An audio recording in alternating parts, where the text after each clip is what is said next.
Seasonable loiraba plastic sale onthokpa yare Khang Narakpadagi mafam kayada Khomjinduna thamnarakpa Hengatlakle. Eco Network Manipur gi Go Green Go Clean campaign gi makhada Wangjing lamding laishram lekai gi imaibel singna lambi sorokta taduna chaithoktuna leiramba bottle amadi atei plastic ki potlam kaya tasin Khomjinduna thamlaga Asok Traders na ngasisu sale piraga leibikre haina Eco Network Manipur gi President Sinthangamba laishramna thadarakpa Cherol amana fongdorakli. Cherol asida makhatana hai Manipur gi Meeyamna plastic amadi atei waste khudingmak mafam chadabada lambi sorokta langthokpa chaithokpa tawbiganu mai thaba tawbiganu mafam chana thamlakanda luba nanba lamdam ama oihanminasi mafam chadana thamlamba langthoklamba aduna motsinba fajahandaba masak ama oihanbagi mahutta luna nana thamlakanda masigidamak chauthoksaba aikhoi punna oiminasi hairi lamding laishram lekai gi ima singna Eco Network Manipur gi khongjang asibu support tawbiba apenba poksei asumna Manipur gi Meeyamna su support tawbiyu kana dress seasonable loire khaliba plastic amadi atei waste sing mai thadok lamba mafam chaba chadaba yengdana miyam tinba mafam da langthokpa chaithokpa gi mahutta mafam chana thambira kanda recycle tawna ba kana bahiramda onthokminaraga kana bahiramda seasonana ba aikhoi thabak oina paikhat minasi seasonable loiraba plastic sale onthokpa yare Khang Narakpadagi mafam kayada Khomjinduna thamnarakpa Hengatlakle hairi Tentha marong banda laiba Asok Traders nasu recycle tawbagi achoba thodang ama laubirakanda masigi kanaba miyamda nahona na pibiba masigi damak Asok Traders pusu thagachari hairi mari lainaba department sing nasu mapung fana mating pangbiduna hena maipak na khongjang asi changsinba mathau tari haina fongdokli lamding laishram laikai gi ima singna plastic Khomjinbada achoba thodang laubiriba inaw maisnamna haikibada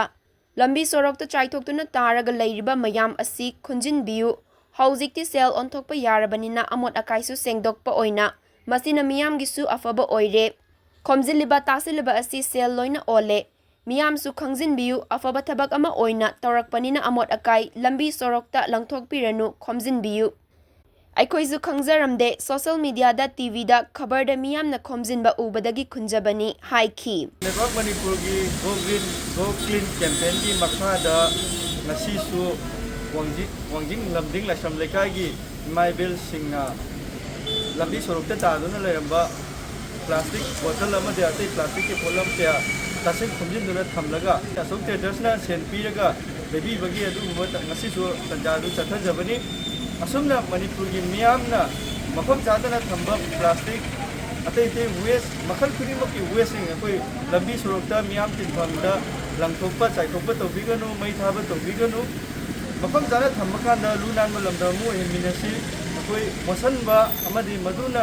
fajahandaba masamu oihanbagi mahuta luna nana thammakanda masigi damak chauthokchaba khotpuna oiminasi lamding laishram lekai gi imaibel singnasu Eco Network Manipur gi khongjang asibu support tawbiba apenba poksei Manipur gi Meeyamnasu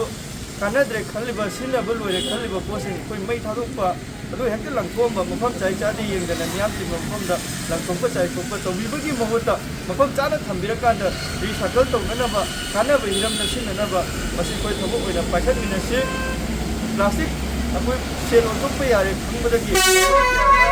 sinaba loiraba plastic sing koi punghinaba punghin plastic masi lepa leikana chatarli Asok Traders tentha marong banda leiba Asok Traders nasu recycle tawbagi achoba thodang ama laubirakanda masigi kanabasi miyamna nahungana pibiba masibu hainingai leikana Eco Network Manipur amadi masibu khulliba amadi tasiliba maibel singi saitagisu Asok Traders ko thagachaba phongdoksai